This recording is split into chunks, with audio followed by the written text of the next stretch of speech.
Live? Okay, I think I am. Connected. Can you see me?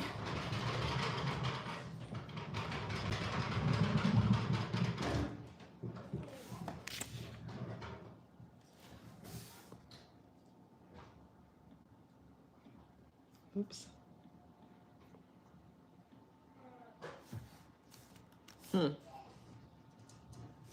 I don't know what's going on.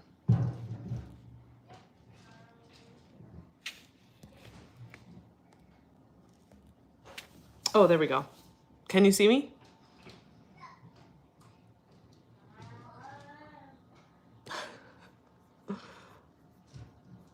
Okay, I'm looking at, my camera's over here, but I can read the comments over here, so that's why I'm looking this way. This feels weird that I'm like talking to the screen, but people are actually watching. Okay. So I guess I just thank you for tuning in for my first live. This is weird and exciting, but I just thought I'd come on here and just chat about planning your trips for the summer, basically, since it's that time of year. And also, I didn't really have anything else to post, so I thought I would just do a live and answer any questions. I collected a bunch of questions on Instagram. So, hello. So I have my list here. There's a few. So I'll just kind of go through, but I will read some of the comments first.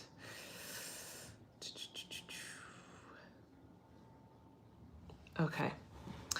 Does anyone have any questions? Because I want to kind of wait until people really start tuning in, especially for those who asked questions on Instagram. Does anyone have a question that I should start with for now?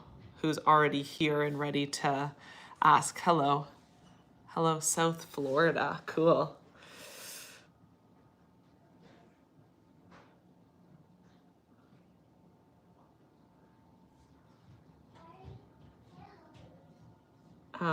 Okay, well, how to start planning? Okay, well, that's a good question. How to start planning?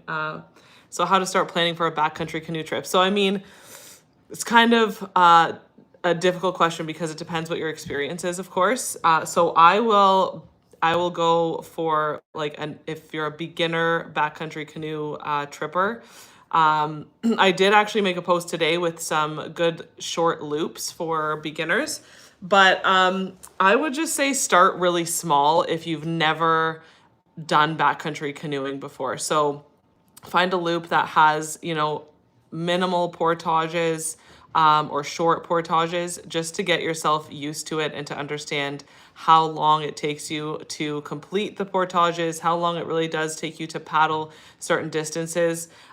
Usually a good distance per day is about 15 kilometers per day, I would say, is good for a starting trip, because you can probably paddle that in like 3 to 4 hours, and that gives you a good amount of time to get to camp, set up camp, and actually enjoy your campsite. It depends also what kind of trip you want to do. If you want to have like a really big push trip, then you can obviously travel further distances. But I would say a majority of people who want to go canoe tripping, they want to get to camp at a reasonable hour, like 4 or 5 p.m., set up camp, and they're eating dinner while it's still light out, and you can actually enjoy the campsite. So I always recommend about 15 kilometers, per day to travel. But again, if it's like your very, very first time and maybe you're not a really strong paddler, I would even dial it back a little bit. But Algonquin, there's a ton of different routes in Algonquin Park that you can start with, like starting on Canoe Lake. I might try to avoid Opiongo unless you can get a shuttle across the lake, because Opiongo is a very, very, very big lake as far as like compared to the other lakes in the area. So it could be easy to get windbound on Opiongo. But that being said, it might be nice to try a trip just on Opiongo. Maybe you're not even traveling outside of Opiongo and you're just kind of going to different sites on the lake just to get yourself used to what it's like to pack up camp each day and travel and then set up camp each night, because that takes some getting used to if you're transferring from front country camping where you're just staying in one spot each night to actually packing up each day and moving, and just kind of getting an idea of how long that actually takes you. That's, I don't know if that was helpful. Maybe I blabbed on a little bit too long, but okay, where was that question? Let's see. How to start planning. So yeah, just start small. Don't bite off more than you can chew, because there's nothing worse than like signing yourself up for a really long, challenging canoe trip and then you end up hating it and then you never want to do it again. So start small and just get an idea of how long it takes you to do each thing, and then you can kind of plan the next one from there. And yeah, I think that's my answer. I also should say I am by no means an expert in all of these things. I can only really speak from my own experience, so that's what I'm planning on sharing with you today, is just like what I can talk about based on my personal experience with it. So please, just this is just my own personal opinion on it, and so anyways, that's it. Okay, let's see. When do you have time to teach backpacking? I'm not a very big backpacker. I've only done 2 backpacking trips, and I would not take lessons from me as a backpacker because I do not know how to pack light. We're canoe trippers. A big part of the appeal, I should say, to canoe tripping is that you can pack a lot of stuff because you're not carrying it all on your back. You are on portages, but you can load your canoe up with as much weight as it will carry and take that with you. So that's kind of like, canoe trippers pack kind of heavy. Like sometimes we'll bring, what's the word? Just like heavier pots and pans. And whereas backpackers, every ounce counts. So they'll like cut off the ends to their toothbrushes, because every little piece of weight matters. And the backpacking trips that we did, we definitely overpacked, and our backs were hurting, our legs were hurting, our feet were hurting. We did it, but it was not ideal and we learned a lot. So unfortunately, I would not take backpacking tips from me. Yeah, sorry. Hi from Sudbury. Hello. How am I able to do everything I do in a day? I'm not. And with a lot of mental breakdowns, and also wine. I'm having a glass of wine with this. So let's see. What piece of gear that you always need when in the backcountry? A lot. I have a lot of things that I really like to take with me. But I'd say, I guess, one of my questions actually from today, from Instagram, was a luxury item. Like, what luxury item do you take? I really like my air mattress. It's, mine is the Thermarest. However, I think it's leaking air really slowly. So I'm going to be taking Jim's ground pad, which is an X bed, and it is really good. It's packs down to about the size of a Nalgene, and it blows up really quickly. You just have the pump sack that comes with it, and it blows up really, really fast. I used to sleep with just the Thermarest, foam, like closed cell foam mats, and that was all I really used for a long time. And then we got these air mattresses, and I feel like I cannot go back. So I'd say that's my luxury item. However, I do feel like they're very, very common now. I feel like most people trip with these type of ground pads. So, but I'd say that's my must have, along with all the other things I need for camping, of course. Okay, let's see. What piece of gear? Did I grow up in Newmarket? This is not camping related, but I did. I did grow up in Newmarket. My husband is from there. When we discovered, yeah, I grew up in Newmarket. I went to Huron Heights Secondary School and Meadowbrook Public School. I don't know if that really matters, but yes, Newmarket is where I grew up. So I'm very familiar with the York region area. Where are we here?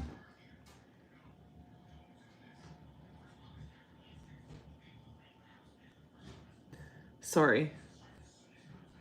So, okay, a question that I'm getting a lot about my dehydrated meals is um, dehydrating stuff with cheese because there's a lot of fat in it. And it's a valid question. I'm not an expert and I'm really just trying it. I'm just making food and I'm putting it in the dehydrator and seeing how it does. So, but I do store everything in vacuum sealed bags and in the freezer until I'm ready to leave. So, I feel confident that it's going to be okay for, if I were to bring it with me on a trip and have it probably earlier on in the trip, I feel like that's fine. You'd likely be able to smell it if it was rancid. But yeah, I think because I'm storing it vacuum sealed and in the freezer, it'll last until then. If I wasn't storing it like that, it probably wouldn't last. But yeah, that's a question I get asked a lot. And again, I'm not an expert in dehydrating food. It is all trial and error for me. I do look up stuff, on the internet and in books that I have, but I'm making meals that I enjoy making, and then I'm just like, well, let's see if we can dehydrate it. So that's my answer to that. I don't know if anybody has any experience with dehydrating things with like a lot of cheese or fats in it. Typically, they say, you're soaking up all the oil and trying to cook with the least amount of oil as possible, just because it's harder to dehydrate and then it can go rancid. So, um, how far out do I start dehydrating food? I'd say you can collect a good amount of dehydrated meals over the course of like a week. It really doesn't take as long as you would think, but I just kind of started doing it a month or so ago just so I was ahead of the game. But I have kind of in a pinch started dehydrating meals about a week to 2 weeks before a trip. It depends. I have two dehydrators, so that makes it a little bit easier because I can do two different things at once. But yeah, I'd say about you want to give yourself at least maybe 2 weeks to get started on that. Do you prefer a base camp trip or a trip where you're constantly? Do I prefer a base camp trip or a trip where you're constantly on the move? I'd say I personally prefer moving each day. I've just kind of gotten used to that, and I feel like I'm not quite sure what to do with myself if we're just in one spot for the day, unless of course we have things planned. So maybe we're going for a hike or whatever it is. But I do find I'm getting a little bored if we're just staying in one spot and we don't have like plans. So yeah, for me personally, I prefer to move. Just the simply just packing up and like loading the canoe and paddling is the activity for the day, and just kind of getting to explore a new area and find a new home for the night is kind of all part of the adventure for me. How do you Okay, how do you plan trips with kids? I feel like how do you plan trips with kids is the question. That is a big one, which I am gonna get to. I have so many questions about kids. Like most of the questions that I received on Instagram are, tripping with kids and things like that. So I have a lot of kind of more detailed questions to answer. So I'm just gonna get to the bottom of these ones and then I'll start there. Hello. Will Paddle Like a Girl be offering courses in the Sudbury area? Um, I want to say yes. We don't have anything totally set in stone yet, but I have been speaking with somebody who is working on getting their basic canoe instructor in Sudbury. She lives in Sudbury, so she can offer them in that area, hoping to run them actually in Killarney. So I don't know if they're going to be similar to the ones I run here at our house. Like, I don't think they're going to necessarily be 2 nights, but at least half-day workshops or one-day workshops, but there might be overnight workshops. We're not 100% sure yet, but yes, the goal is to start offering Paddle Like a Girl workshops in the Sudbury area. When you did your trip? Okay, so I'll get into the kids stuff here because I have a question. The next question is about kids. So, when you did your trip in the Yukon, how did you deal with kids' diapers? Did you bring them all back or burn them?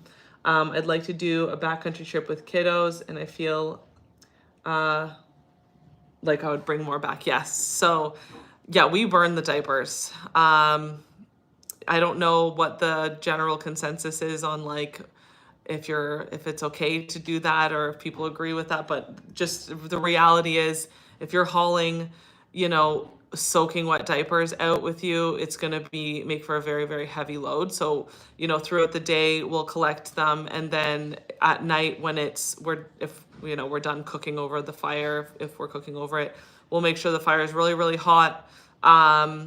And we burn them off, make sure they're totally gone. We're not sticking them in there like on coals when there's no fire left. We're making sure we can really burn everything off. That's just the reality of like longer backcountry trips. If you think about, when you're going to certain remote areas, smaller communities and things like that, if you bring it back and you throw it in the garbage or whatever and it goes to the local dump, a lot of smaller communities just do a dump burn.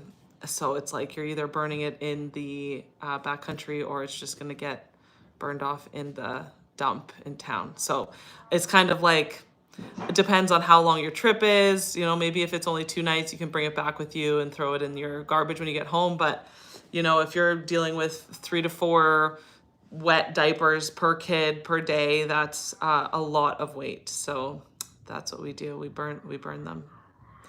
So we'll see what comments I get for that one. Okay, so I'll get into these questions. What do your kids camp on and in while camping? So lots of things. So of course, it's kind of hard because when kids are little, they grow so quickly. So, Hudson, we brought him out camping on the French River when he was about 1. And the things we needed for him that year were much different than the things we needed for him the following year. So it's kind of hard, like if you're taking your kid out in beginning of the summer, and then they grow another, 4 months older by the end of the summer, like they can be significantly different by the end of the summer. Like it's shocking the developmental growth in that short amount of time. So people ask me like, oh, how do you trip with 2 kids? I'm like, well, I've only been doing it for 2 years, right? Because Hudson's still so little. So I will share with you what we've kind of used in the past. But again, this year I'll probably need something different for Hudson because he's already so much bigger. So right now I'm able to sleep with both kids on, I have a double wide Exped air mattress. So it's just like for 2 people. I fit on there with both of the kids at the size that they are right now. So in our tent, we have a 3-person tent, and it fits the double wide ground pad and then Jim's single ground pad side by side, like perfectly wall to wall in the tent. So the whole ground is an air mattress in the tent, and that's what we sleep on. The kids use their own sleeping bags for the most part. They have their Big Agnes, so they're by Big Agnes. So I can't remember which is which, but I think it's Wolverine and Little Red. They're both rated to 15 degrees Fahrenheit. So I think that's like -8 or something like that Celsius. So that's pretty good for majority of the summer into even like fall and even early spring.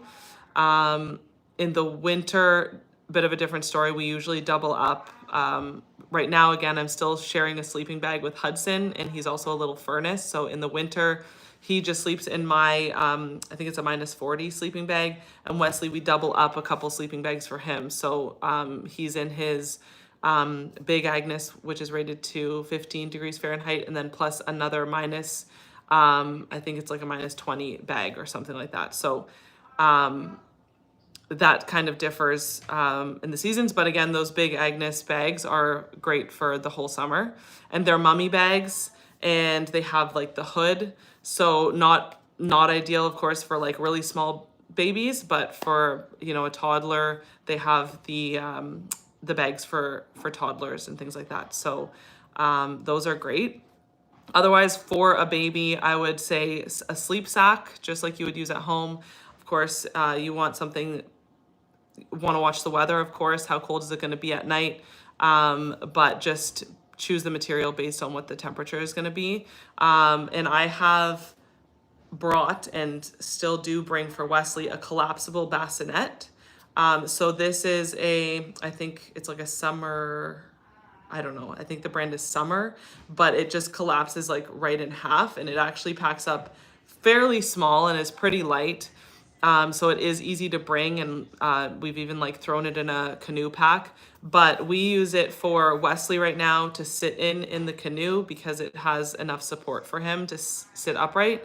But it is great for small babies, when you're sleeping inside the tent, they can have their own bassinet and you don't have to worry about safety concerns as far as them like sharing a bed with you while you're sleeping in the tent, especially with all of your sleeping bags. So collapsible bassinet.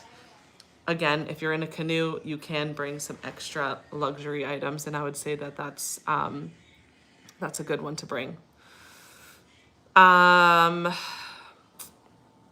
And then as far as like clothes for sleeping, again, watch the weather. Sometimes it's still just like super hot in the night, but for the kids, if it's cooler at night, I usually bring those onesie, like the one piece zip up fleece ones. You can get them at like probably Walmart, but like the Children's Place or any of the kids clothing stores. They're fleece, they zip up, they have the little footsies built right into it. Those are good. If it is going to be cooler at night, double them up. But those sleeping bags can keep them pretty warm. And I've actually like cooked Wesley before. Like he's woken up just sweating because I'm so paranoid about him being cold. So I often just like now, I'll just stick my hand in the sleeping bag and make sure he's not too warm because especially when they're little and they can't really tell you, you just want to make sure you're keeping an eye on their temperature. Because us moms can get a little paranoid. The first time we took Wesley camping, we did drive up just at a place near home, and we brought, I think, like 7 or 8 baby blankets, so like baby blankets, the little small ones, and forgot both of our own sleeping bags. Luckily, it was summer and it wasn't too cold, so we didn't pack up and go home, but we draped one of the many baby blankets that I brought over like our extremities basically. So lesson learned. Okay, so what else do we have? I'm gonna try to do the kids ones first. So what is the gear you found most helpful for camping with atypical kiddos? So Wesley. So I have a lot of things here on my little list. I don't bring all of them, but these are different things that I've used throughout the past few years of tripping with Wesley. So I mentioned that collapsible bassinet. That is really helpful. It's great just at camp because it's his chair at camp. I'm not worried about him falling out of it at all because it keeps him totally contained. And again, I can just fold it up if we don't need it at any point. So if we're, doing a portage, maybe we're carrying him on our back, I can fold it up and carry it. But the trips that we plan with the kids have very, very short portages. So I just carry him right in the bassinet from one end to the other of the portage. Aside from the collapsible bassinet, as far as like transporting Wesley, I bring a kid carrier backpack. So we have a couple, but those are great, especially for portages. Wear them on your back. It does have some more storage in it, so you can load some other stuff in it. I usually bring the backpack just in case if we are planning on doing a hike or whatever it is on the trip. And in the backpack, I'll always store like our diapers and wipes and things like that, just so it's all in one place. I've also brought the collapsible wagon. There are so many of them online. I've actually bought ours, I think both times at Walmart. They are fairly cheap and you get what you pay for, so they don't last very long. I'm on our second one. This one's doing better, but it has like kind of bigger, more rugged wheels, and it does collapse fairly small, so you can fold it up and throw it in the canoe. I like it again for portages. If the portages are flat enough, you can manage to pull him in the wagon. You know, it might be a bumpy ride for him, but again, it keeps him kind of sitting upright. The other option, if your kiddo doesn't have as much like core strength or stability as Wesley does, the Firefly Go-To seat, we have one of those. It's a portable seat with a 5-point harness in it so that it keeps them upright and from falling over, and it's got a rigid back. So I have actually adapted a previous wagon to fit the Go-To seat. So I've just cut slits in it so that the straps can go right through the wagon and attach to it. So that seat is really good. It's by Firefly. It is pretty pricey. We received it for Christmas one year. We asked for it, so many family members went in on it for us. So that's an item. And then another one is the Kinder Pack. So that is like a baby carrier, like a front carrier, or you can use it on your back. But it goes up in size. So you can carry, I don't know what the weight limit is on like the biggest one, but we have one that fits Wesley. I've carried him around in it quite a bit. So it's called Kinder Pack. And then aside from items to like sit them up in and carry them, I really like to bring, so I have this, like, it's by Mech. It's a bathroom. I think it's a bathroom pouch. I don't know what it's actually called online, but it's one of their like travel pouches, and it's probably advertised for your bathroom gear, like, you know what I mean? But it comes with a hook, and it unfolds, and it actually has 3 sections in it. So I actually use that for all of Wesley's medicine so that it stays all together in one pouch and fits quite a bit. So Wesley has his medicine that he requires daily. So he's got, you know, his seizure medicine and just like some tummy medicine and things like that. I keep that in one section of the pouch. And then he has the other stuff that's kind of emergency medication. And also I just always bring Advil and Benadryl and just your typical kid medicine for emergencies. So I keep all of it in one place. The nice thing about it is it has a hook, so you can just like hang it in one central spot when you get to camp, so that there's no like, where is it? What bag am I searching through? So that's really nice. I really like that bag. And then the thing with medicine is like often like they'll leak and it'll get all sticky, so you can actually just throw the pouch right into the washing machine when you're home and clean it. And the other items, Nalgene makes containers. They're like the wide mouth containers with the lid. So they're those, you know how good of a reputation Nalgene has as far as like being kind of indestructible or whatever it is. They have containers.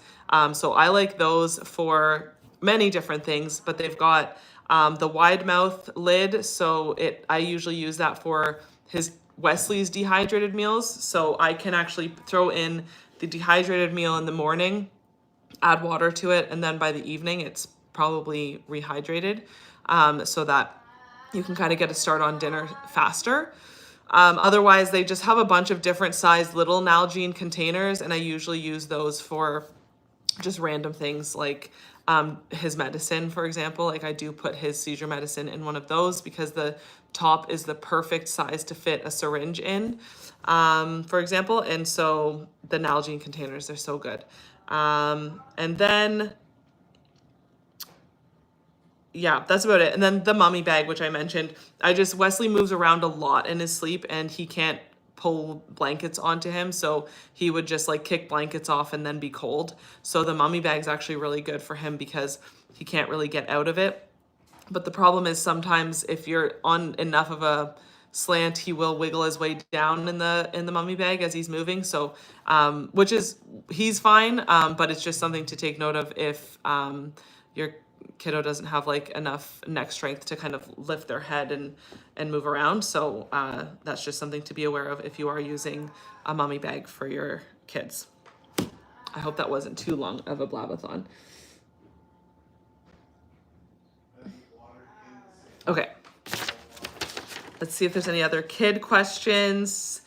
Have you ever taken a portable crib camping? I think I answered that with the bassinet. Otherwise, I've also brought it's called a summer infant pop and play. It actually collapses down pretty well.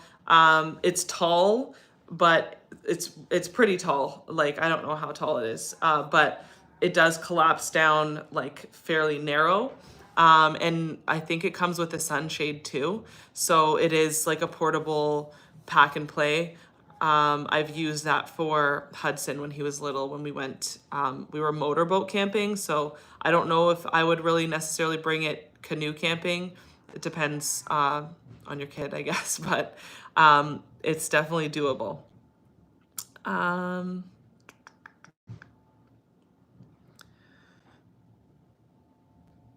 Okay, and then, so how do you plan remote canoe trips with kids? So this is a very good question, and there's probably a lot that will go into it, but just like very, very basic, I would start very easy. It depends on your experience level. Like, of course, I wouldn't recommend to go out and do a 2-week canoe trip with a toddler. You know, Jim and I have done a lot of really remote canoe trips, and we've kind of built up the experience. We are still very, you know, careful and a little paranoid when we do have our kids out there with us, but we do take every precaution. And when planning, you know, the trips that we've done with them, we do have a fairly, I wouldn't say easy exit plan, but it's, they're accessible locations. So like, you know, we did the French River. A majority of the French River is accessible by motorboat, except for like a few spots in between some portages.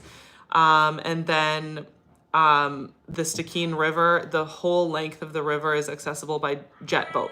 So it wasn't a matter of like doing a heli evac on either of these trips. It might have been a matter of waiting a bit for somebody to come get to us. And then in that regard, knowing first aid is really important, and just knowing how to like manage certain emergency situations, and then also just having the proper gear. So medicines, like having medicine and a good first aid kit and everything like that is really, really important. But to plan remote canoe trips with kids, I would again just start small and maybe start more local. So find something that's closer to home, that's maybe more populated. So like Algonquin Park, there's usually a lot of people in the park. So maybe something like that where you know that help will be close by, versus going somewhere, you know, totally remote where, you know, people aren't around for miles. So I would start with maybe a couple nights, maybe start with even something there's no portages, just do like a paddle in, and maybe you are traveling each day, just to give yourself an idea of how long it takes to pack up with the kids, how long it takes to paddle, how much can your kid tolerate being in the canoe, how long are they going to tolerate being in the canoe, and then just kind of using that as an example to plan a trip with a portage. But if you wanted to jump right into trips with a portage, I would, it's also dependent on the age of your kid. Like Hudson, he can probably walk a majority of the portages now at his age. Whereas, you know, when he's little, he obviously couldn't. And so it's a matter of carrying both of the kids. And then it's, you know, who's one person staying with the kids at all times. So only one person can go back and do all the other trips. So there's just like a lot of little things to think about. It's just what ability level are your kids at? And yeah, I always just say start small. Unless you have I don't know if you can hear Wesley, but he's chiming in too. Unless you have a lot of experience and you already have done a ton of tripping and now you're adding a kid to the mix, you know your ability. I say dial it back by about half with the kids. So if you know you typically travel 30 kilometers a day, you don't mind doing a few portages each day, I'd cut that by 50% at least, because I'm telling you, kids will slow you down more than you can imagine, in the best way. Like, it's a lot of fun to have them out there with you and watching them experience it, but they'll slow you down more than you would think that they're going to slow you down. And you also want to enjoy it. You don't want it to be like a push trip. Well, we have to move, we have to get going, and then you're frustrated with them and they're frustrated, whatever it is. Just cut it in half or even potentially more so that you can have an enjoyable trip with your kids, because it's really just about getting out there with them. Like, for example, we planned the French River trip, a trip that Jim and I could do. I'm forgetting how long it was now, but a trip that Jim and I could have probably done in like maybe 3 days or something like that. And so we cut it, not 3 days, maybe 5 days. I forget what the length was, but we gave ourselves 10 days to do the French River. And we're like, that's so much time. All we have to do is travel 10 to 15 kilometers a day, which we would do in 2 hours. And we're like, we can stop and have lunch and enjoy it. And then, paddle in the afternoon, we can find a nice site and take our time. And it wasn't like that. we were, I wouldn't say stressed, but we were getting to camp right at dinner time, and we had to wake up and pack up and get on the water. And like, it wasn't, oh, we can really take our time, we can and sit around here and do nothing for a couple hours. It was like we constantly had to be doing something and moving. So even if you think you're giving yourself enough time, give yourself a little bit more to start, at least, until you have a better idea of, what the trips look like with your kids. I hope that answered the question. And then what do I look for to make it kid friendly? So as I mentioned, an exit strategy. So we have yet to do a trip that, is really not accessible by motorboat, I guess. So So we've dialed it back as far as like remoteness, I guess you could say, even though the Stikeen's pretty remote, but again, it's accessible by jet boat the whole way. So we just make sure we have an exit plan, and that doesn't require like surviving for 5 days until the weather breaks and a chopper can come and get you, because that's the reality when you're in the backcountry. If there's no like road in there or motorboats or whatever, like, you're waiting for a heli evac. And so, if the weather is bad and they can't come and get you and you're really in a dire situation, you don't want that to happen when you're with your kids, of course, because as much as you might be able to handle being uncomfortable for a few days, I don't know if your kids would want to do that. So an exit strategy that probably doesn't involve a helicopter evacuation is probably number one. And then just as far as like campsites, I mean, you kind of have to make do with what you have. But, if you're not at a perfect, beach entrance campsite with 0 cliffs anywhere in sight, I always have a life jacket on Hudson, especially since he's running around so much. If we are really close to the water, and if there are like cliffs, of course, one of us is just with Hudson at all times, like pretty much holding on to that handle at the back of his life jacket. We were camped on a couple of sites that had pretty steep drop-offs, so it wasn't the most enjoyable night because one of us was just constantly following him around and holding on to him. So ideally, you're looking for a site that has a gradual entrance to the water, but you can only do what you can do. You don't always get the perfect site. So it's just about being prepared and obviously just not taking your eyes off of them for a moment. But of course, Hudson runs around like crazy. So again, it depends on your kids. Some kids sit nicely with their parents and listen to them. So that would be nice. Okay. I think that was all the kid questions. Does anyone have a kid question? I'm gonna look through really quickly here.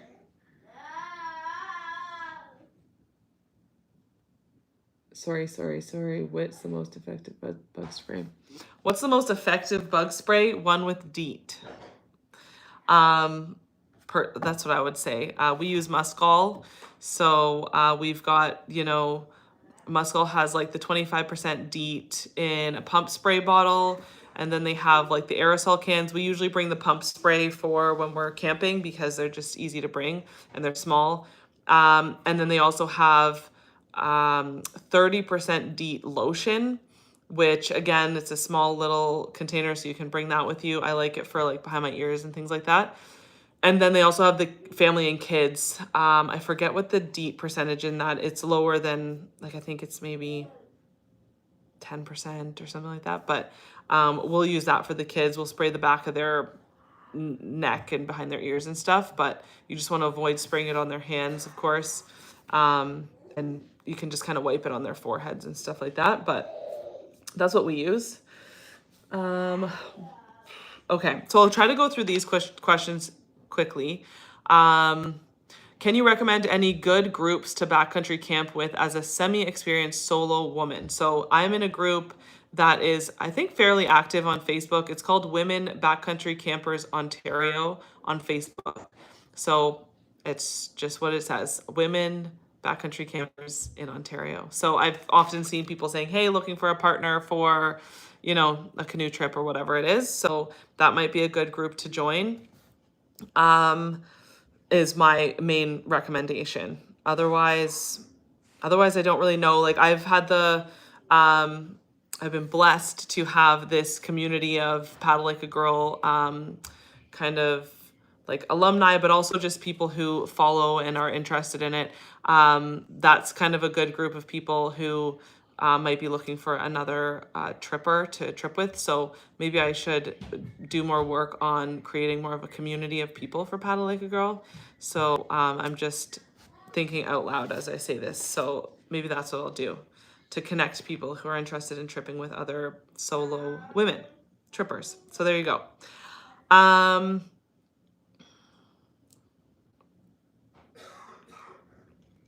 Oh, I've missed more.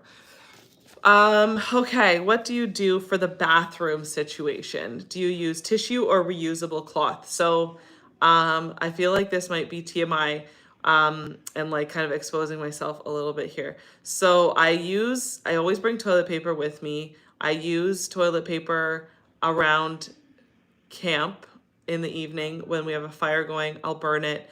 Otherwise I'll just bring like maybe a little Ziploc throughout the day. And wipe and then collect it in there, burn it at night. Sometimes maybe I use nothing. I've heard of people using cloths. I have yet to find a good cloth to buy. I want just like a really small one that you can just rinse off and hang to dry in the evenings. But yeah, so I usually just use tissue and burn it. Otherwise, if it is, you don't have the option to burn it and it's, maybe more than a number one, dig a hole and bury it. Just keep in mind, like toilet paper, even though it seems like it would be something that would decompose very, very quickly, it does still take a very long time. Like it says about 1 to 3 years. So I have been camping with people in the past, and went off into the bush to go pee and saw all the toilet paper just like scattered everywhere. So I picked it up with a stick and stuck it in the fire because it's gross to show up to a campsite and see toilet paper. Nobody wants to see that. So burn it, put it in a little bag until you can burn it, or pack it out with you. It depends where you are. So yeah, that's what I do. And just make sure if you are digging a cat hole, that you're like at least 200 feet from the water and ideally from your campsite. Okay. How do you keep, wash, maintain your hair in the backcountry? So I am not a person to give advice on this. I actually did this hairstyle specifically because I'm going on a trip next week and I don't want my hair to end up in the state that it was in last year after my Stikine River. I did not maintain my hair at all in the 10 days that I was camping. I didn't run a brush through it at all. So it literally was one giant rat's nest at the bottom, and to cut most of my hair out. So I did this time so that I don't have to do anything with my hair. It'll probably get pretty frizzy. It's already getting frizzy. This isn't a style that lasts a very long time, but it will make it easier to maintain. Like I don't really have to do much with it, and it'll still like look half decent so that I don't have to look like a disaster by the end of the trip. But otherwise, I mean, just braids, like I mean, I feel like I just learned to braid my hair, just part it down the middle and 2 braids, and then maybe put like a little bandana on over to just maintain it and not have to really deal with it. But I mean, I have brushed it on trip. I have just kind of dunked my head in the water and run my comb through it. But yeah, these protective styles are great, like braids, anything like that, just so you don't have to worry about maintaining it while you're in the backcountry. How to gain experience and skill as a solo paddler, and are there groups you would recommend? So when I took my basic canoe instructor course a few years ago, a good portion of it was actually for your Canadian style paddling. So I really enjoyed that course because it challenged my solo paddling skills, very much. It was a lot of fun. They make you do a lot of really cool maneuvers. You have to like pull your canoe into, a boat slip and do, spins, and you can't move from side to side. You have to spin like a pinwheel and not switching sides. And then so you have to do inside turns, outside turns, and then you have to do side slips without, touching the dock and without veering too far away from it. So anyways, there was a ton of skills that you had to learn solo in the canoe, and which was a lot of fun. There was one skill I just could not get, which was really, really frustrating. Admittedly, I did cry because I was 38 weeks pregnant doing this course, and so I was probably a little more emotional than I would have been, but I was just so frustrated with myself for not getting the skill. But anyways, a lot of fun. So if you're looking to really, really challenge your solo paddling skills, I would recommend signing up for either like your basic canoe levels 1 through 4, because level 4 is solo, or even your Canadian style. So if you're like pretty good at soloing and you want like a challenge, I would recommend signing up for Canadian style. Don't be so hard on yourself like I was, though, because it is really just a lot of fun. And of course, you don't have to have any certification to go canoeing. It's just kind of a cool thing to learn, and it's like dancing on the water in a canoe. It's really, really cool, and it's really beautiful. And you just feel like you have so much control over your canoe. Like you have to if you're paddling forward, you have to come to a complete stop within like a certain amount of distance from the dock, and you can't let your bow swing a certain amount of degrees from left to right. So it's really about having that perfect amount of control over your canoe. It's a lot of fun. So that's what I would recommend if you're interested in really honing in your solo paddling skills.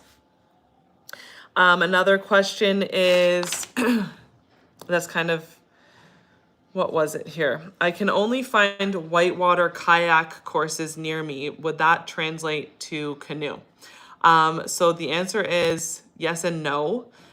Yes, because I'm assuming they're going to teach you how to read whitewater. So, what a hole is and what a line is and like what the eddy is and what to avoid and what to look for and things like that. So reading whitewater is going to be the same across the board. However, a kayak and a canoe are very, very different from each other. A kayak is going to react differently in the water than a canoe would. A kayak is more buoyant.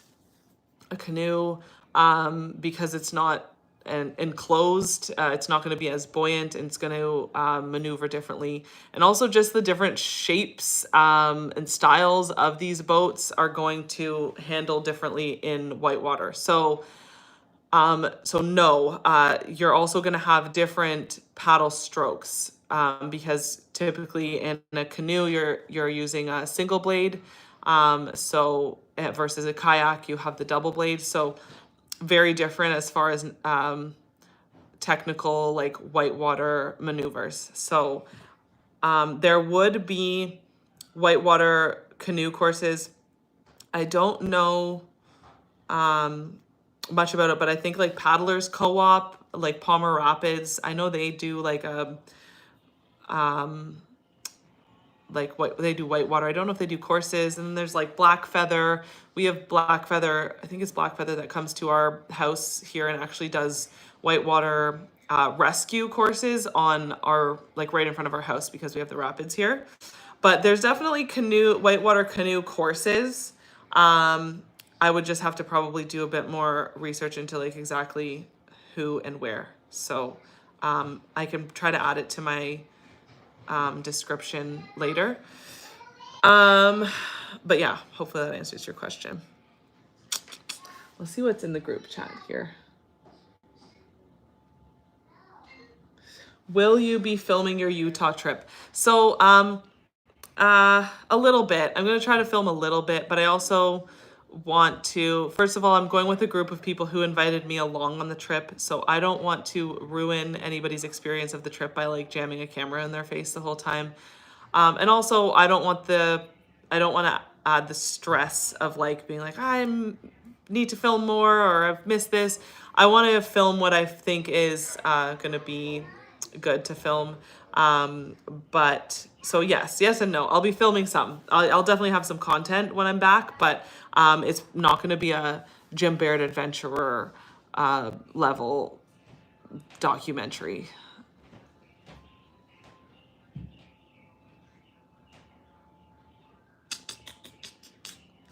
Okay, sorry, I am reading. Go to the Madawaska Canoe Center or Paddler Co-op, which are both on the Madawaska River. So that is somebody answering the question to whitewater canoe like courses. So if you're interested in learning whitewater canoeing, there you go. So they said Madawaska Canoe Center, and that's KANU Center, and the Paddler Co-op. So there you go. What has been your most favorite family canoe trip so far, and do you ever get tired? Do I ever get tired? Yes, I'm tired all the time. And my favorite canoe, my family canoe trip was definitely the French River. The Stikine was too much for me. It was too rainy, too cold.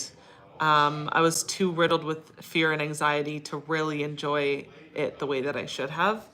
So definitely the French River. We did that a couple years ago. Hudson was only one.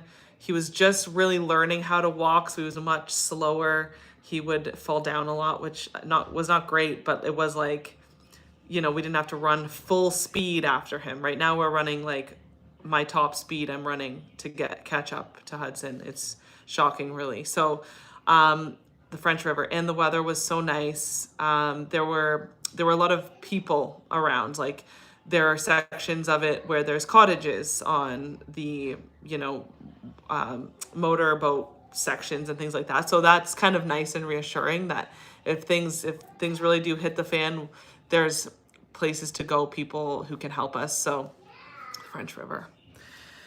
Okay, what else? Do I ever get tired? That's funny. Do I use a bear barrel? Yes, so we use a food barrel. So the question is, do you use a bear barrel for your food? If so, how do you hoist it in a tree? If not, where do you store your food? So that's a good question. And the hanging of food is a very good one just amongst, I think, campers in general. So yes, we use a food barrel. So we don't hoist our food barrel at night. We just hike it out into the bush far away from camp. I'm really not good at judging distances, but a couple hundred, I forget what the meters, I don't know. I'm really bad at judging distances. I'm going to be perfectly honest with you. But you hike it out and drop it in the bush, a ways from your camp. Make sure you know where it is, so you're not getting lost at night, of course. And also a good thing to do too would be to actually tie it to a tree, just in the off chance if a bear is interested in it and is like decides to boot it around, it doesn't like boot your food barrel into the water and then it's gone, or like kicks it somewhere and you can't find it the next morning. So a good idea would be to tie it to a tree.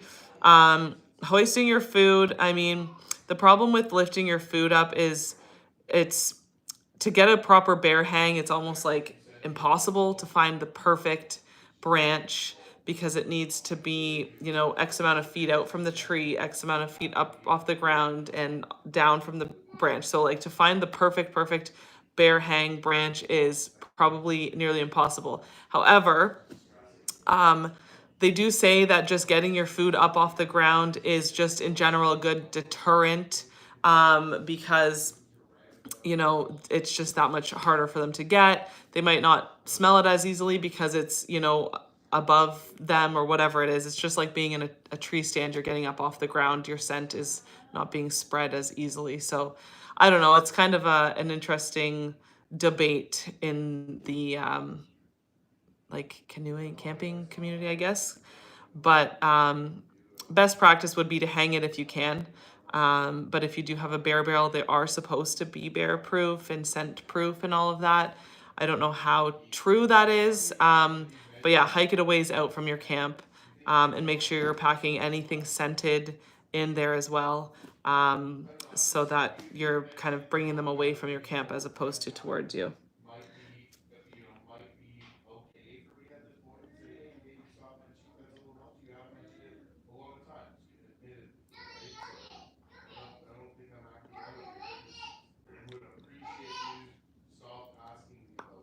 Okay, I'm sorry.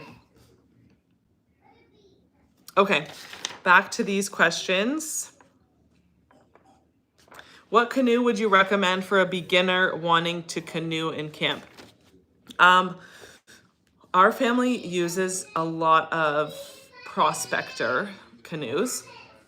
I like the Prospector because it does feel very stable on the water. It can hold a lot of gear, and it is just kind of a good all around canoe. So you can use it for whitewater if you wanted to, and it's great for flat water as well. So I would recommend a Prospector. We use Prospectors in our workshops, and I feel like so confident putting complete beginners in these Prospectors.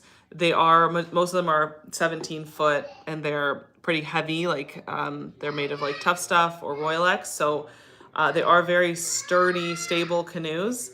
But you can get like a 15-foot Prospector that's, you know, made of like our blue steel. It's like 45 pounds, so it's not so horrible to portage. But there's so many different styles of canoes. You can also, if you're renting one from Algonquin Outfitters or something, you can get like a solo canoe. They're ultra light. You sit right in the middle on the floor.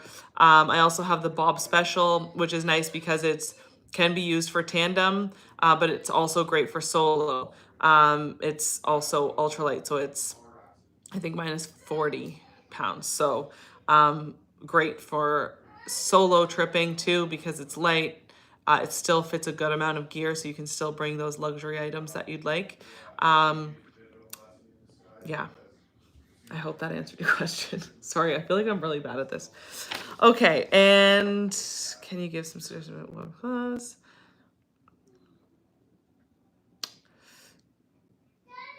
Have I encountered any bears in the wild? No, I've seen them on trips, but I've never been in a situation where it's like been very threatening to me or anything like that. Yeah, I've seen them like at a distance. They usually run away. However, I am still scared of bears, which I think it's good to be a little scared. But there was a story when I was camping I was on a canoe trip with my friend Kobe. It was our first, my first solo canoe trip, paddling my own canoe and everything. And we got onto this lake, and we just kind of had this eerie feeling on the lake. And anyways, we found the site that we wanted to camp on. There was like a little bit of garbage right where we took our canoes out, and then we hiked back into the campsite to check it out. There was an old Thunderbox that had been disassembled, kind of thrown off into the bush, and there was a piece of wood with a nail sticking through it that we didn't notice or see, and Kobe actually stepped on it, stabbed herself in the foot. She was okay, thankfully, but just like a couple things that just felt a little eerie on this lake. And then whatever, we set up camp, we eat dinner, we're sitting around the fire, and I had my dog with me, and we hear like a noise in the bush. It's dark out at this point, and it was a little windy, so we weren't sure if it was just the wind or not. But it sounded like a very like it sounded like a large animal moving through the bush, like fairly close to our campsite. So we were both a little freaked out. And then Buck also stood up and was, looking into the bush. And he was a very like didn't care about much kind of dog.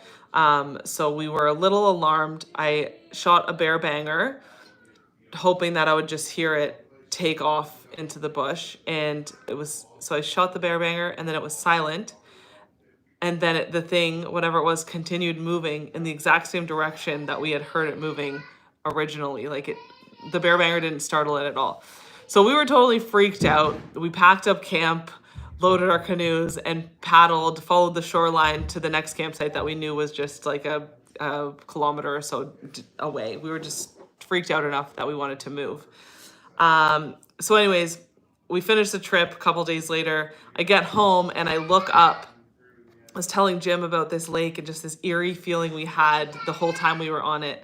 And he was like, oh, you should look it up. Maybe there's some like bad energy on the lake or something like that. And so I look it up, and actually the first thing I find was a blog written by Sean James of My Self-Reliance. He wrote about his trip through Algonquin, and that exact same lake. He said when he portaged into it, he was supposed to camp on that lake that night. When he portaged into it, he just had an eerie feeling, so he ended up actually pushing on and camping in the next lake.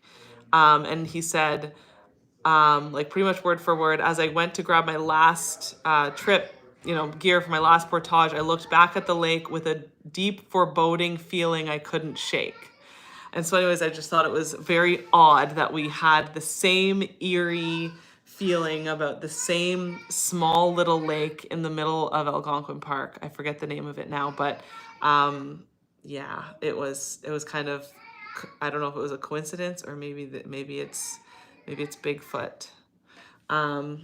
Anyways, that's my bear story. Okay, do you ever solo camp? So I have a confession to make. Not that it's a confession. I've never really not confessed this.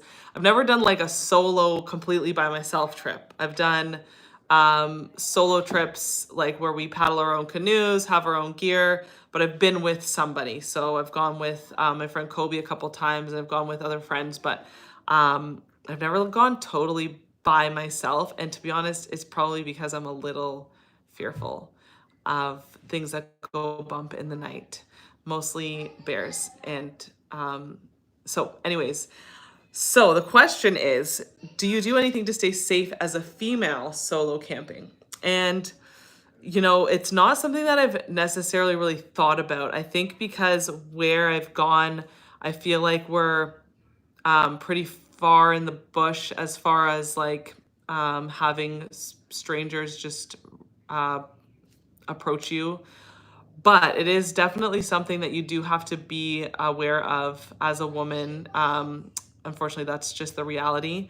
And there's actually somebody that I follow on Instagram. I don't know how to say her name, but it's FRIDIE Outdoors.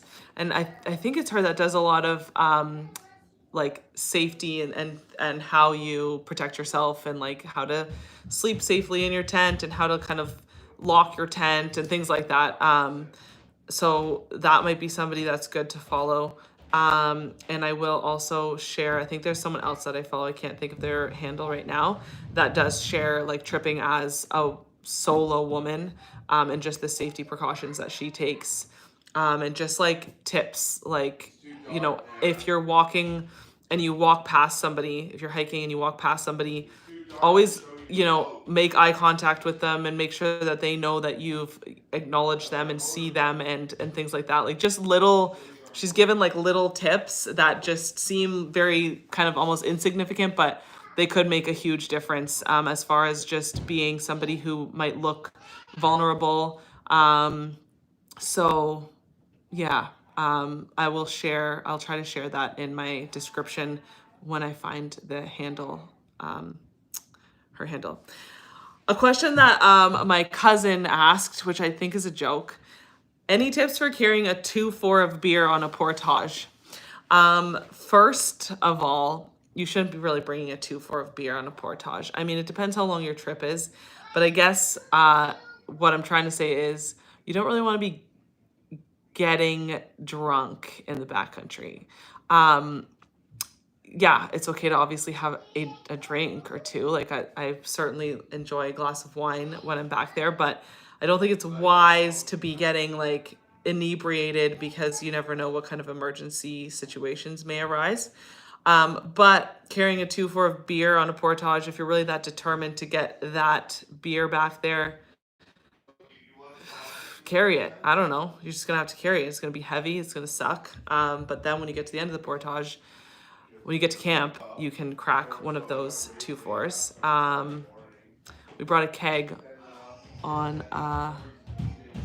cataract.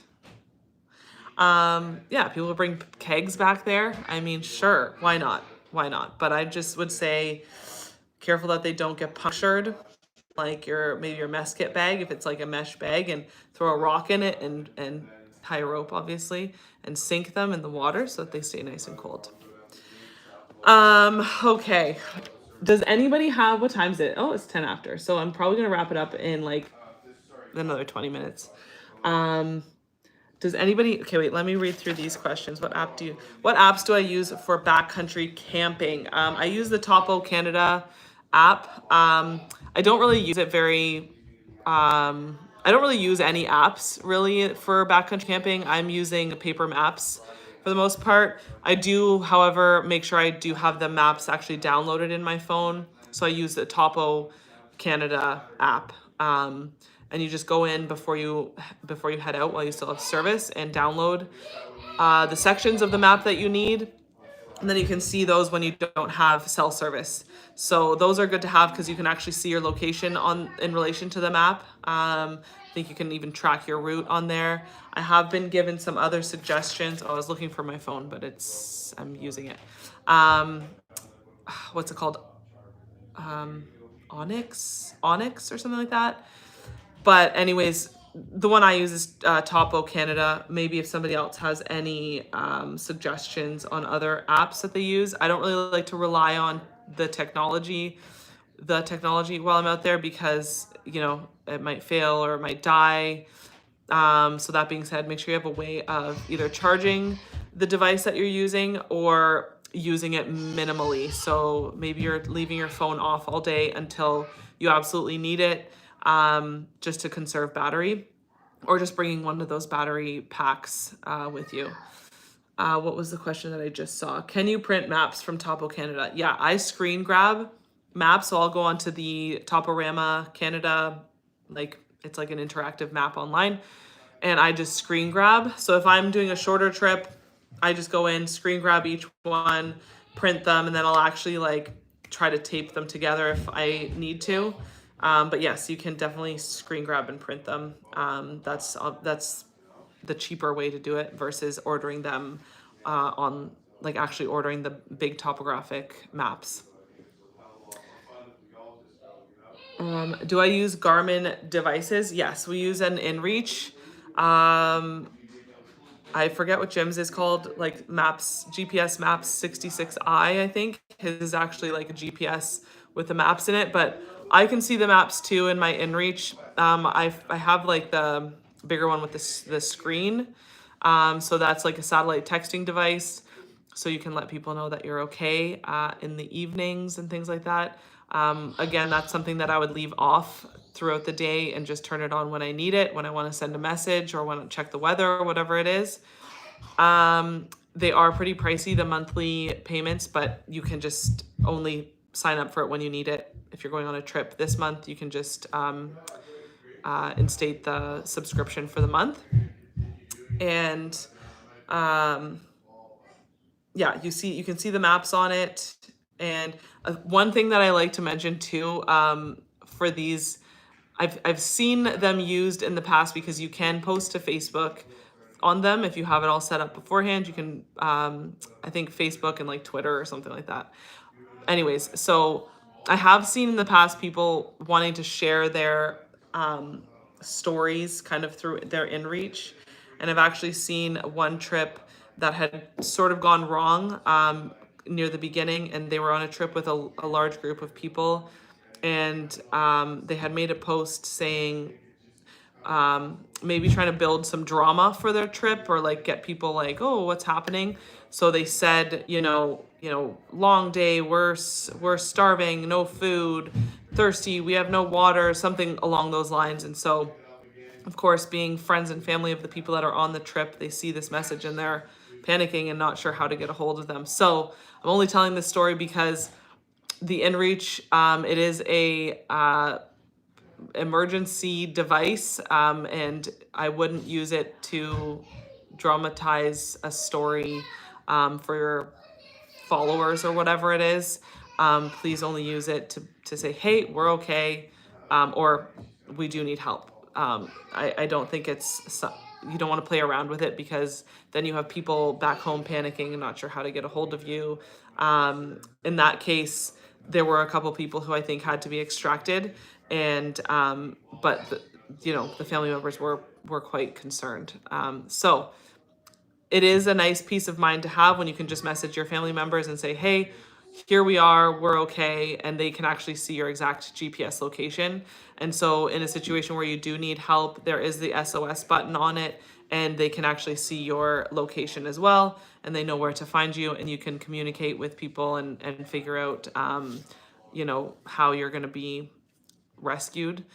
Jim was able to kind of figure out his extraction when he injured his hand on a trip. He messaged me and the person who shuttled him in and everything, and was able to coordinate an evacuation. So they're very good to have. Okay, let's see, please. Is that a sinew spool on top of the mantle? I don't think so. Oh, are you talking about this thing over here? Is that what you're talking about? That's a moose call, birch bark moose call. Maybe. Is that what you're talking about? Are you doing your garden this year? Yes, we're doing a garden this year. Yes. Same thing as last year. We're not very good gardeners, but hopefully we'll get good at it one year. It's just we always have so many things on the go. It's hard to be good at anything, really. Let's see. What else?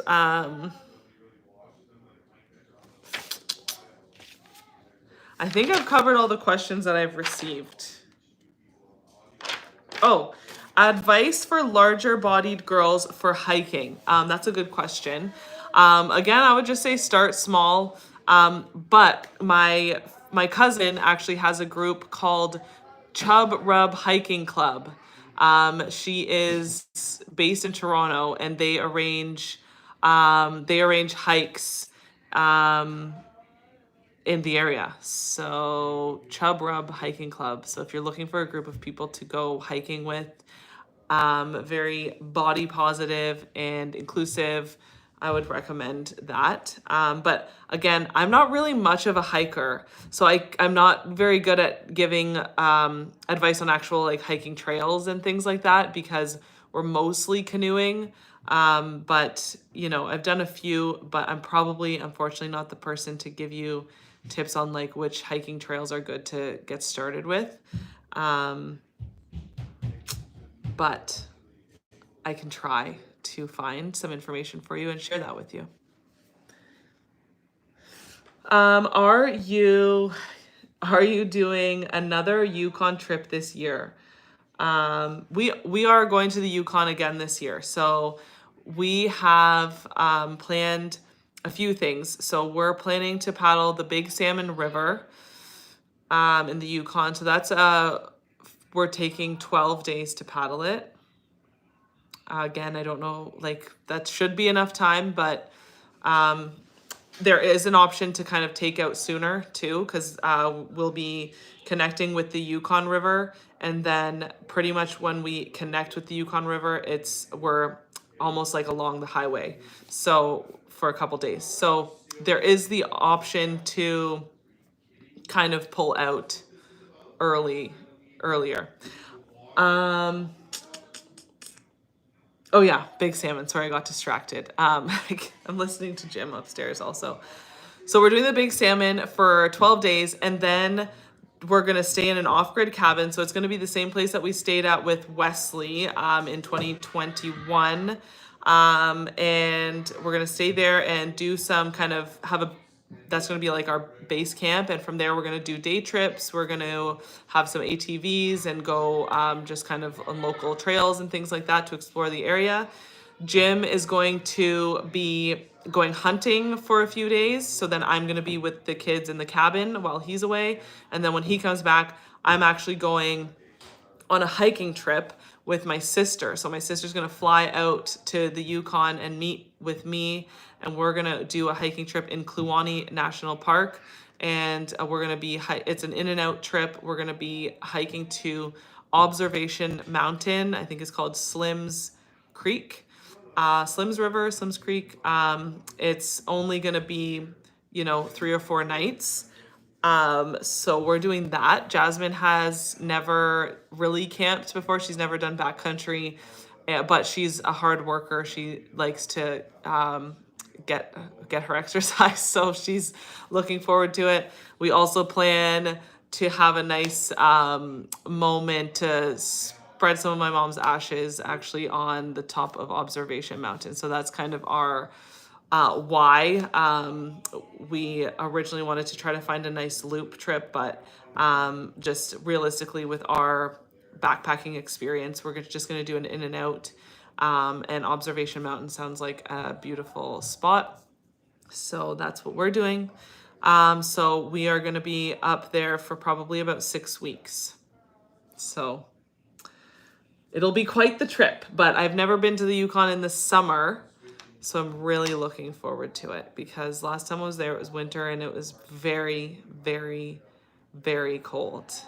Very cold. And it was like spring here. So, what are we at? 10 minutes. So what seedlings? Do you ever hike with your dad? No, my dad has zero interest in anything outdoorsy. He wants to stay inside a lot.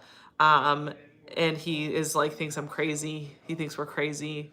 He doesn't even want to like drive to my house in the winter. I got him up here last Christmas, which was the only time he's ever been up here in the winter. So, maybe he did go on a cruise this year. And he like went biking, which was, I think, like the extent of his, outdoorsy experience. So, yeah. Do naturey things. Yeah, anytime I've asked my dad if he wants to go camping, he says it's a hard no. He has no interest. Okay, let's see. So what is my dream backcountry trip? To be honest, I don't really know what my dream backcountry trip is. I feel like maybe I've already done it. We went and paddled the Mountain River in the Northwest Territories in 2017. Yeah, it would have been that long ago. And it was absolutely incredibly beautiful. The weather was amazing. It was the best. It was the best trip. And this was pre-kids. So now looking back after tripping with kids and looking back at that trip, I'm like, I can really appreciate it, because I'm like, what was I ever so worried about when tripping with without kids. You know what I mean? Like you're so worried about your kids now that you're just like, I can be uncomfortable, I can be cold, whatever it is. But now when I look back at my other trips and I'm like, why was I concerned about being cold or wet at the time? Like, who cares? I can handle that stuff now. So it's there is yeah, so I think the mountain river was my is and was my dream trip, and I would actually probably go do it again, now having that perspective, like just knowing what it's like to go on trips without your kids and not having to worry about keeping them safe and warm and comfortable. Let's see. So does anyone have any other camping specific questions? Camping with kids, camping, like, I don't know, outdoors questions. I mean, there are some questions about me, I guess, but I don't know if anybody, let's see if I missed anything.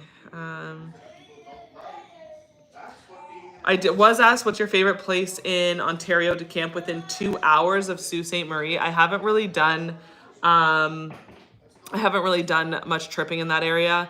We've driven through it, which is so incredibly beautiful. Like the North Shore of Superior there. Jim has done some stuff in that area.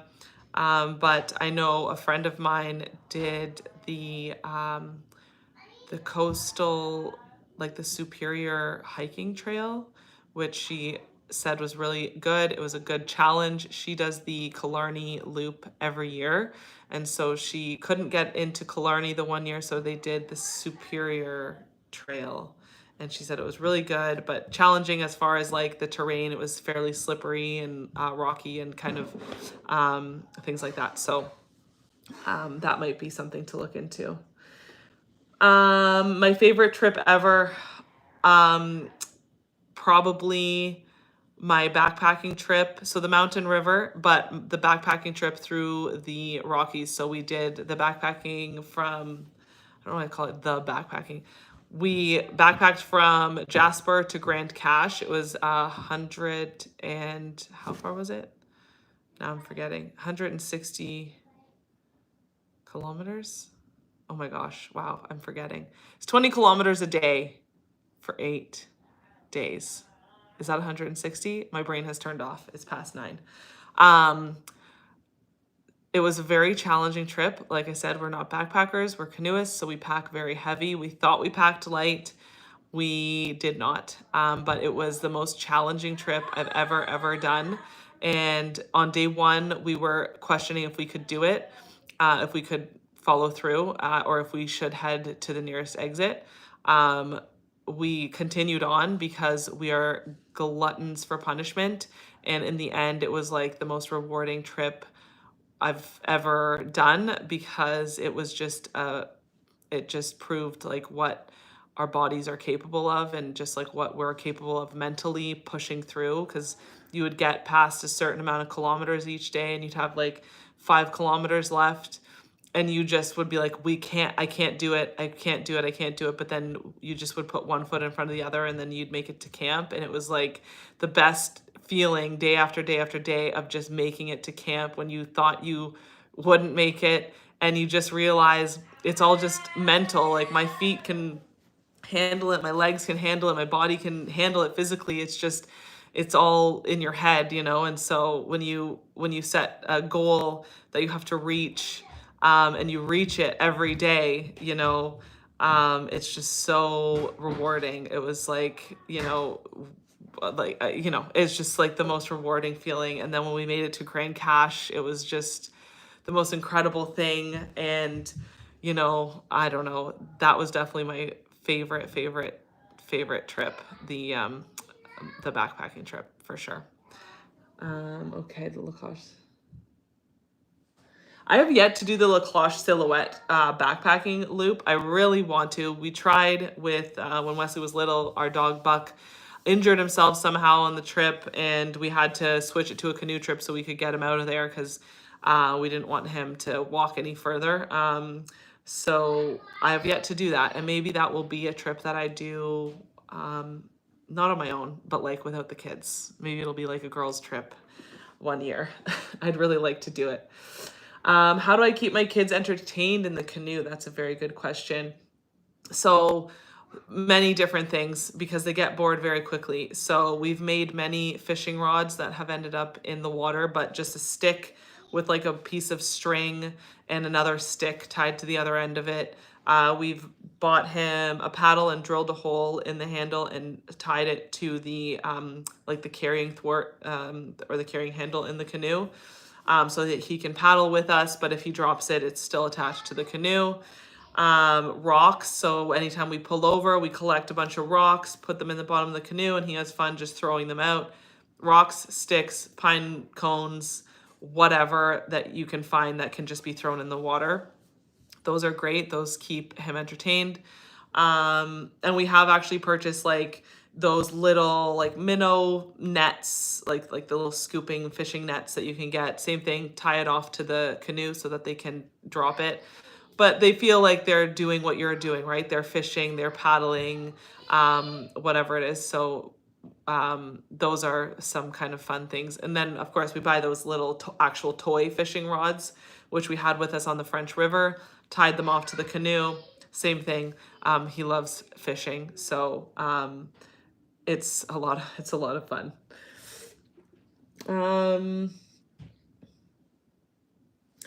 How do you keep the kids entertained? And then scariest / most concerning moment paddling or camping. The scariest was on the Stikine, when we almost got when our tent almost got flooded. That was definitely the most scary and the last straw for me. And we called it the next day. It was middle of the night. We had set up camp stupidly in a low-lying area, which would have been fine had it stopped raining, but it rained for like nonstop 36 hours, and the river actually rose 3 feet overnight. So we had to move our tent in the night. It was fine in the end, but it was just something that I've never had to do before and hopefully never have to do ever again, and especially not with kids. So that morning, that we paddled a little bit to get out of there, but we pulled over and called our jet boat and we're like, we're out of here because I am done with this rainy trip. I can't handle any more rain. So that was definitely the scariest moment. And again, like, wasn't necessarily life-threatening, but definitely uncomfortable, and the risk of like getting everything soaked, like all our clothes. So that would have meant the kids would have had no dry clothes. So just like packing things up in the night is also just an important thing to think about. Like, I always put the kids' clothes back into the dry bag and clip it up. So even if in the off chance you do get flooded out, the clothes are still in the dry bag and they're still going to be dry and you still have something to change into. But just like that trip was cursed. I swear it was cursed. Okay, it is 9:29. I'll answer one more question. How did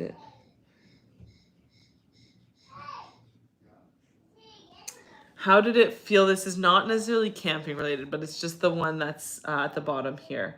How did it feel sneaking through the woods, getting ready to tell Jim he won alone? It was very weird. It was very exciting. I hadn't seen him in like 3 months. We had gone through, a couple holidays without them. And it was also just very surreal, because I had a lot of faith in him that he would win, because I know his amount of like resilience and just like what he can tolerate as far as discomfort. And I think the trips that he's done has prepared him for that kind of thing. But yeah, it was surreal. Like, is this really happening? Are we really here right now? This is wild. Like I was working at State Farm at the time, and I had kind of told my boss, who was also excited about it. So I was like, just so you know, at any minute I might get a phone call saying I need to fly to Vancouver to tell Jim that he's won. So he was kind of in on the secret. And so I was like, okay, I got the call. They're putting me on a flight tomorrow. So I'm not going to be here tomorrow for a week. I had to take a week off work last minute. And yeah, it was so bizarre. Like they put us in this cool little cabin, and I felt bad for the guys because we were here. Heather and I were like in this beautiful cabin in, Port Hardy, I think it was, and um, the guys are still out there starving. Like they'd already won at the time, but they needed to wait for us to get out there. And by the time we, fly out there, get up to Port Hardy, get on a boat, get out to them, it had been like another night or so, maybe more. And so they had been out there even longer, just waiting for us to get out there to tell them. But yeah, it was surreal, and seeing them for the first time, like, oh, they were so skinny. Just like their cheeks were sunken in, and it was kind of shocking. But yeah, really cool to be able to be the ones to tell them. So yeah. There's one question in here that I can't answer. It says, when and how will you and Jim handle canoeing when and if baby number 3? So that's more of a if. So I won't answer that yet. But anyways, I'm gonna wrap it up because it is 9:30, and I'm tired all the time. So this was a lot of fun though, and I really appreciate everybody for tuning in. I hope I answered the questions that were asked. And yeah, if you'd like me to do another live, I would love to do it again, and maybe I can just kind of gather more questions so that we have a lot of questions to answer again. But maybe I'll try to do this, once every month or two or something like that. Hudson's still awake and he's calling me, so I better go. But thank you all so much, and we will hopefully do this again. I leave for the Green River this Friday, so I'm talking. Yes. Okay. Bye. I don't know how to end this.